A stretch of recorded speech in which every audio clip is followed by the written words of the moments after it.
Hurricane Katrina, that disaster beyond comprehension. People across the Gulf Coast of Katrina was born in the same year as me, 2005. Early September. I mean, obviously the biggest thing about her,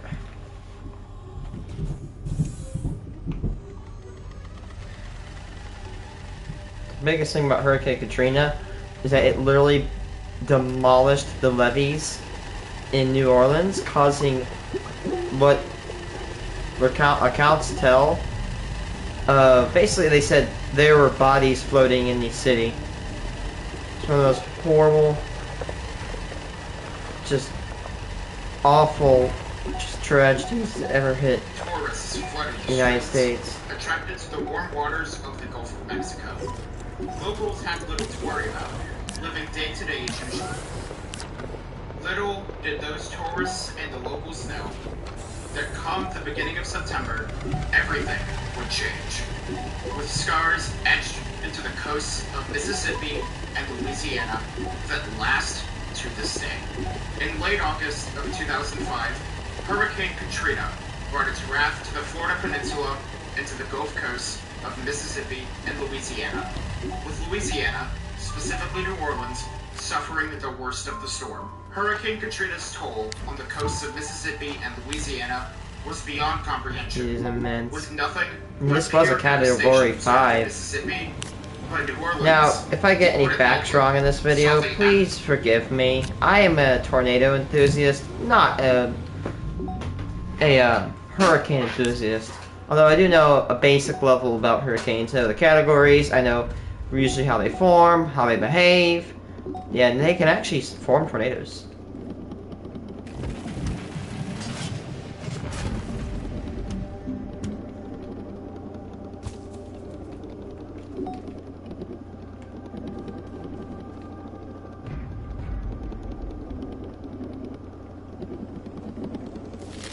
Where are all my goddamn seeds going?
Worst of the damage. The levee system in New Orleans failed, leading to 80% of the city being submerged underwater. God damn. The government response to Katrina That is nuts. It looks like something straight out of an apocalypse. Response to a natural disaster in U.S. history. That is terrifying. Hurricane Katrina has garnered a reputation for being the most infamous hurricane in U.S. It's so bad. By the way, they reuse hurricanes. The names, for example, right now, I think it should be dead, but we have Hurricane Helena. Hurricane Helena was a hurricane that actually struck back in 1956, but since it's been so long, we've reused the name. But because of Hurricane Katrina's infamy, the name of Katrina has actually been retired.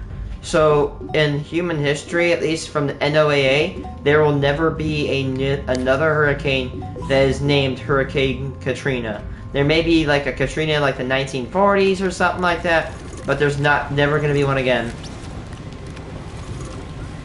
Never. Because Hurricane Katrina was so infamous and so awful that now it's just, the name is retired.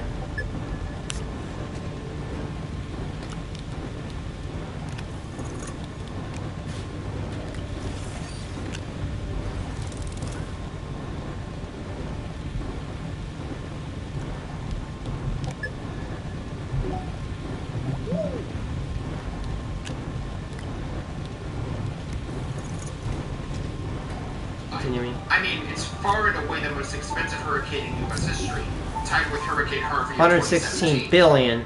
Everybody knows about Hurricane Katrina and are already aware of what I just told you. But today, I want to look deeper into Hurricane Katrina, looking deeper into how the meteorological development of Hurricane Katrina occurred and how the response failed. So today, I will be taking a deep dive into Hurricane Katrina, going over the state of the 2005 Atlantic hurricane season thus far, the origins, the forecast, the preparations taken, the storm's impacts on the areas it traveled across, the aftermath and a failed response to Hurricane Katrina from the government, and the legacy that the storm has. Welcome to Nature's Fury. The 2005 Atlantic hurricane season was already extremely active by the time Katrina formed. Yeah, I'm not good at hurricanes. The 2005 Atlantic hurricane season would end up going down as the most active year for tropical cyclones in the northern Atlantic until 2020, at least in terms of named storms. Before Katrina formed, there were 10 named storms plus one unnamed depression that formed in the Atlantic basin. 2 of those being major hurricanes. The first major hurricane of the season was Hurricane Dennis, a high-end Category 4 hurricane that slammed into Cuba and the Gulf Coast. Make my classic. By the way, if you're wondering, I'm watching about Hurricane Katrina. I wonder who it is. I wonder if it's Oreo Cat or if it's Maxwell or whatever.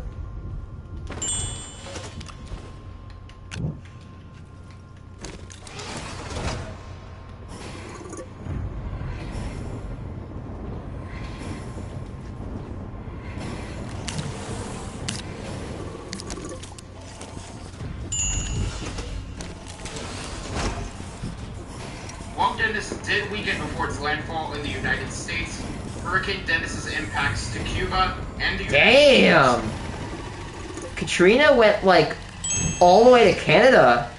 Holy! I mean, as a tropical depression. And it, wait, did it remain that? Hold on.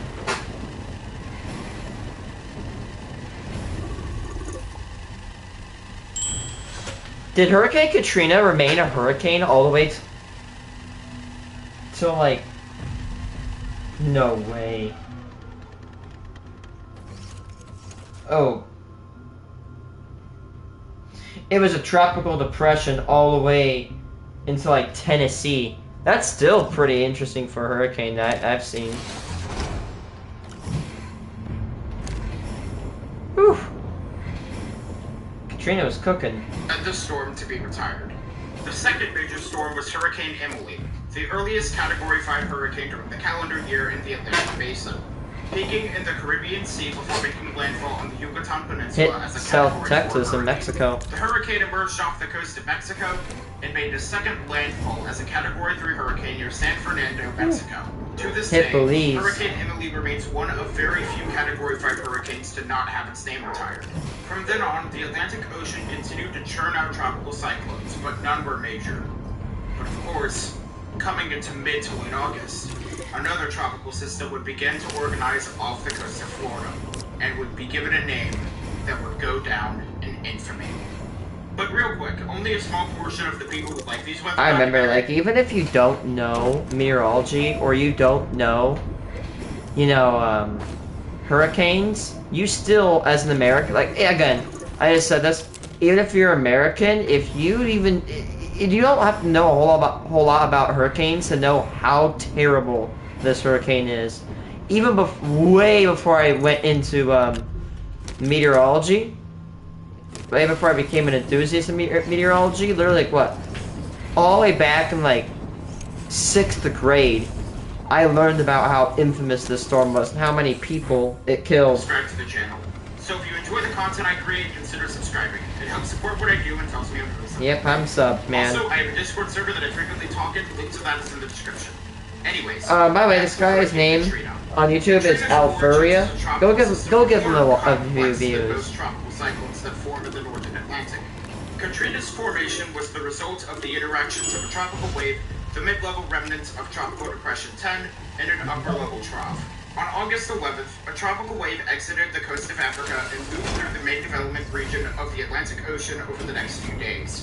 While the wave was crossing across the MDR, on August 14th, a strong upper-level trough located across the western Atlantic and the Bahamas created strong westerly shear across Tropical Depression 10, causing it to dissipate. The low-level circulation, however, persisted, moving westward while gradually weakening before dissipating near Cuba on August 21st. The mid-level circulation that originated from Tropical Depression 10 lagged behind the low-level circulation. Eventually, the mid-level circulation merged with the tropical wave that left the coast of Africa. The wave proceeded to produce a large area of showers and thunderstorms north of Puerto Rico, moving towards the northwest before consolidating east of the Turks and Caicos Islands. At the same time, the upper-level trough began to weaken as it moved westward into Florida, allowing for the tropical wave to develop due to the lack of wind shear associated with the trough. By 5 p.m. Eastern Daylight Time on August 23rd, the system was designated as Tropical Depression 12. During the overnight hours, the depression became better organized, and at 11 a.m. Eastern Daylight Time on August 24th, the depression was upgraded to a tropical storm and given the name Katrina. As Katrina developed off the coast of Florida, Katrina came under the influence of a strengthening mid to upper level ridge over the northern Gulf of Mexico in southern United States. This ridge would be responsible for turning Katrina westward. That was represented well in the forecasts. The National Hurricane Center predicted that Katrina would move over the southern Florida peninsula at a slow pace, projected to make landfall as a Category 1 hurricane and cross over into the Gulf of Mexico. As to what was expected once it went into the Gulf of Mexico, that Man, that's got a good range. It's going to the eastern part of Tennessee. Ranging from the western coast of the Florida Peninsula. Now it's going into frickin' West Virginia and Ohio. Long-term forecasts were uncertain, but in the short term, the threat was for Florida. As Katrina turned westward, tropical storm watches and warnings and hurricane warnings were issued for the Florida coastline. In advance of the storm's landfall, Florida Governor Jeb Bush issued a state of emergency on August 24th, with Florida's Emergency Operations Center being activated in Tallahassee. Schools and businesses began closing in the Miami metro area.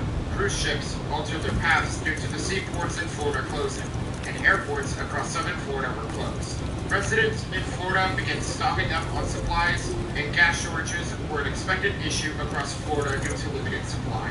Evacuation orders were issued across portions of Florida, and emergency shelters were opened in preparation for Katrina. Preparations were quick due to how close Katrina was to the coast of Florida by the time warnings were issued, and it was only a matter of time before Katrina would land its first punch.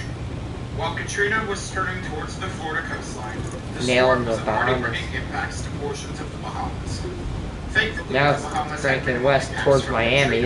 Before landfall, Katrina strengthened to a Category 1 hurricane, making Key landfall West. around 4:30 p.m. Eastern Daylight Time in southern Florida with winds of 80 miles per hour. The storm had an asymmetrical structure as it came ashore, with the heaviest That's a rain badass and strongest cyclone. winds occurring to the south and east of the center. However, what Katrina is mostly remembered for in Florida was the severe flooding that occurred. Due to the asymmetrical structure of Katrina and the slow movement of the storm, flooding became an issue in far southern Florida. In extreme southern Florida, rainfall totals were in excess of 5 inches, with some areas seeing over 10 inches of rainfall. The maximum rainfall observed in Florida was in Hurricane Florida, with a total of 16.43 inches of rainfall falling due to Katrina in the city. A total of 14 deaths occurred in Florida. Of those, 6 were directly due to flooding. Can you imagine how many deaths would occur if we didn't have warnings? As Katrina moved across, Can you imagine, like, people thinking that the land is cursed because every so often a giant-ass storm just goes in and just wipes everything out? They probably think that there's something like God is against them or something down there. Because back then they most likely didn't understand that, hey, it's a tropical zone. You're gonna get hurricanes, and that's very normal. But now we know, hey, it's literally a tropical area that's gonna happen. Into the Gulf of Mexico, Katrina weakened down to a bare minimum Category 1 hurricane with winds of 75 miles per hour. The storm continued to become more organized, gradually strengthening after moving over the Florida Keys. On August 27th. Its strengthening was limited, however, due to Katrina undergoing an eyewall replacement cycle. As Katrina continued moving towards the west-southwest, the National Hurricane Center realized that Katrina was not going to aim for the Florida Panhandle. What they began to suspect was a landfall a bit further to the west than that, somewhere along the Louisiana and Alabama Gulf And Coast. damn, they were right. With the city of New Orleans directly in its path. Shortly after the forecast was adjusted, Katrina would complete its eyeball replacement cycle and would explode in intensity, rapidly intensifying from a Category 3 hurricane On 23. to 175 Now it's 28, it's on the 4. Now 28, it's on the 5. Damn, that thing racked up. Eyewall replacement cycle. I gotta search that up. I've never heard of that before. As a meteorologist, I think I should, or a quote-unquote meteorological enthusiast, I should know that.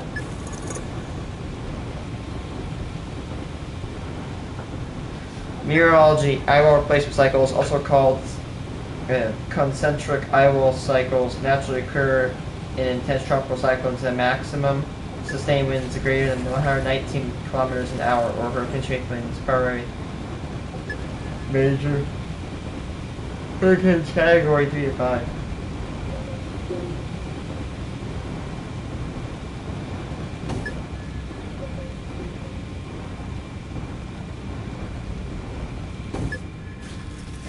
Basically gets itself on steroids. Regardless, Dude, that is just salt in the wound, man. As it's going for New Orleans, it just starts ramping up from a 3 to a 5. Probably all the way up, either from a 3 to a 5 or a 2 to a 5 in just literally 12 hours. At landfall, governments at all levels knew evacuations had to begin with the utmost urgency, and in some cases should have already been underway. However, it I-55 probably was past that of those days. That there was a major discrepancy between what officials said and what they actually did in preparation for the disaster, which was approaching fast. Frankly, to call it a dumpster fire would be giving officials too much credit for their work, which we will see very shortly. The response to Hurricane Katrina, both in preparations and during the aftermath, is often referred to as the worst government response to a natural disaster. I think I remember that. I think I actually remember watching this video or something like it, and I did hear the government response, and the only thing, I don't remember much, but I do remember it was horrible. Like, absolutely abysmal at best. It's an understatement, but it's during this segment where I want to go more in depth with what went wrong during preparations, what went right, and the glaring problem that was staring New Orleans right in the face, the levee system. Let's begin with a Okay, so here's what I heard. The levee system was very old. This system was not new or modernized, to my knowledge. Now, if I'm wrong, please don't listen to what I just said. Please disregard. But yeah, the levee system, to my knowledge, was not the best. It could have been modernized here and there. And this is what led to some problems. After Katrina strengthened to a Category 3 hurricane, President George W. Bush declared a state of emergency in Louisiana, Alabama, and Mississippi ahead of Katrina. According to the congressional report from the bipartisan committee established to investigate the government's response to Hurricane Katrina, preparations in Mississippi went rather well, at least in comparison to what occurred in Louisiana. Months leading up to the storm, county and state officials were prepared and underwent disaster response training. Ahead of Katrina, Mississippi established command structures by way of emergency proclamations, activated emergency operations centers, issued mandatory evacuation orders, opened emergency shelters, and mobilized the National Guard. Evacuations were the top priority. Yep, they're getting ready. Emergency Management Agency. That's probably I-55 right there. I know it because I-55 goes through, I think, New Orleans. Mississippi began monitoring Katrina Baton Rouge. as August 23rd. I don't know how to pronounce it, so don't kill me in the comments. And troops are deployed on August 26th. Alabama's response for Katrina was also, comparatively speaking, relatively smooth. Of course, after being battered with Hurricane Ivan the year previously, Alabama Emergency Management finalized preparations 4 days before landfall, issuing states of emergencies for the coastal counties. Basically, what happened in Mississippi in advance of Katrina also applied to Alabama, with Alabama also learning from their mistakes in communications because of Hurricanes Ivan and Dennis. Louisiana, being in the direct path of the storm, began commencing with their evacuation plan, with the Department of Transportation and the Louisiana State Police implementing contraflow, making all highway lanes outbound to maximize traffic flow, with the contraflow directing those evacuating into Texas and Mississippi. Oh, yeah. On the 27th, the National So they Guard use both began to be planes. deployed Interesting. across southeastern Louisiana, and up to 1.2 million Louisiana residents nice. followed the evacuation orders. With Hurricane Katrina expected to make landfall as a Category 4 or 5 hurricane, many who could evacuate ahead of the storm did so. Storm surge was a prominent issue, with storm surge expected to be over 20 feet, which would overtop the levees and flood New Orleans. Ooh. The levee system collapsing was not a major concern at the time.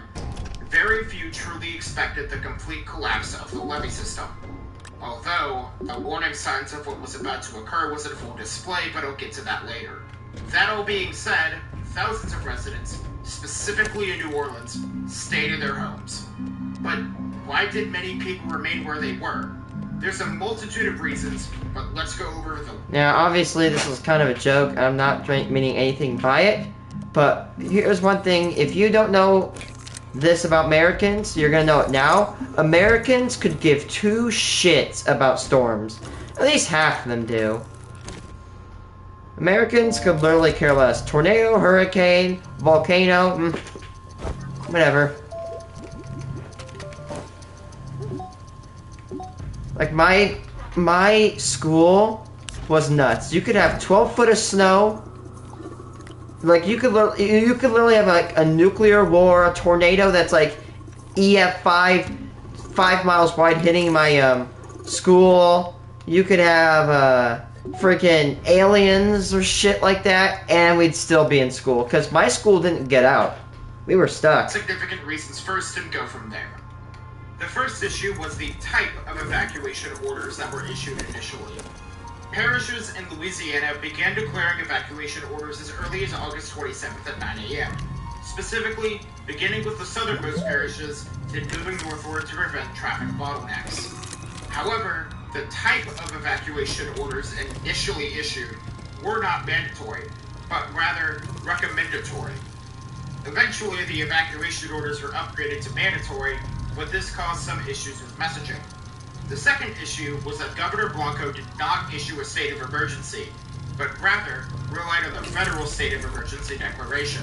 The decision to not issue a local state of emergency meant that this could afflict a C5 hurricane coming towards me. And afterwards. Fine, this is fine. The biggest issues of the preparations in Louisiana came out of New Orleans.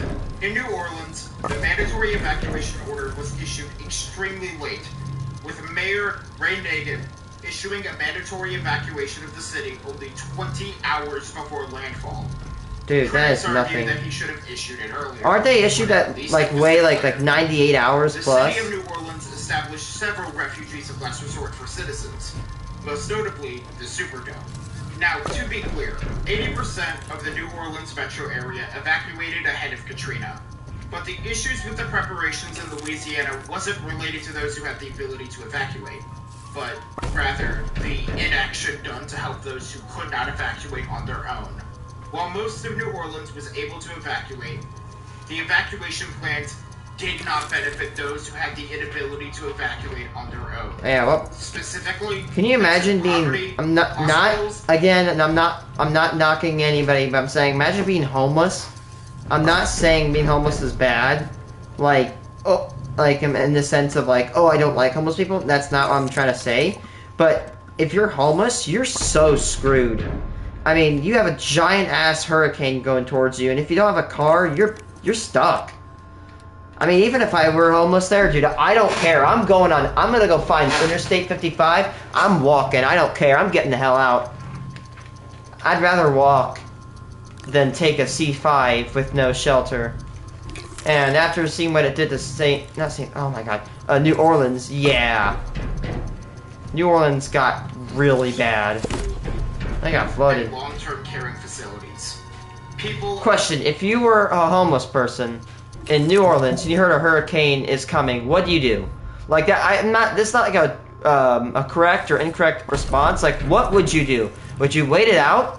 And by the way, I'm talking like Category 5, right? What would you do? Would you wait it out and would you try to find a shelter? Or would you just find the interstates, like 55, and go north?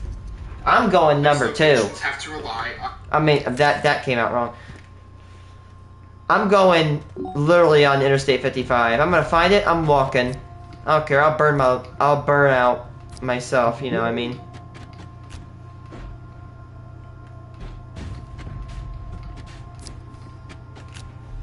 Outside help, whether that be the government, medical companies, or local groups in order to evacuate to a safer location. However, actions that could have been taken to help evacuate those who are most vulnerable to a storm like Katrina were not done. Like the homeless? Long-term care facilities attempted to get in contact with buses and ambulances to get patients out. I feel so bad for the homeless down there, dude. You're almost the way out. The residents. Fuel was in short supply. You know, how far could you walk? How far could you walk in 20 hours?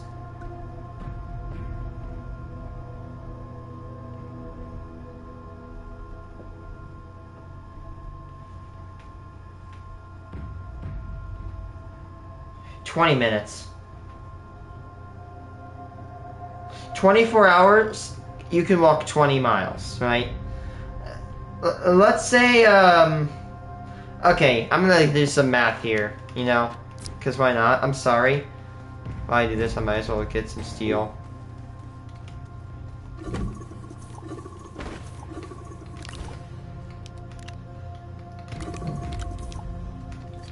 I don't even think if you tried to walk, you would escape.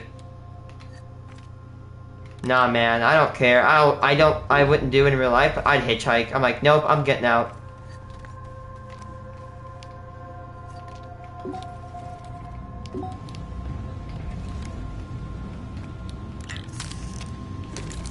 Okay, let's go down to, like, New Orleans. Let's go down, like, central New Orleans, right?